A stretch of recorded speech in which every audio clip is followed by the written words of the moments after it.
Good morning guys, horror Mahadev. This is my 11th short vlog. আজ আমি সকালে উঠে ফ্রেশ হয়ে জল পান করেছি, বিকজ সকালে জল পান করা স্বাস্থ্যের জন্য খুব ভালো।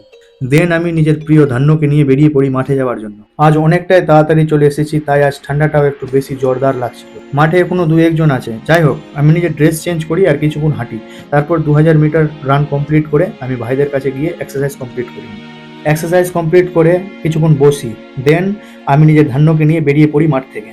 এতক্ষণে রোদও উঠেছে। যাই হোক আমি বাড়ি চলে আসি। বাড়ি এসে দেখতে পাই আমার বাবা আজ বাড়ি এসছে। তারপর আমি আমার রুম আসি আর চলে যাই নখ কাটতে। তারপর যাই ফ্রেশ হতে। তারপর আমি ফ্রেশ হয়ে চলে আসি।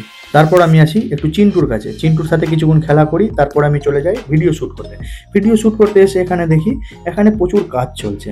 তো আমি দাঁড়িয়ে কিছুক্ষণ কাজ দেখি, আর এখানে বকগুলো খুব সারি সারিভাবে উড়ছিল, খুব দেখতে ভালোও লাগছিল। তারপর আমি এখানে কিছুক্ষণ দাঁড়িয়ে দাঁড়িয়ে দেখতে দেখতে আমার মনটা মুগ্ধ হয়ে যায়। তারপর আমি বাড়ি চলে আসি। তো আজকের জন্য এইটুকুটাই। নেক্সট ব্লগে আবার দেখা হবে। রাধে রাধে।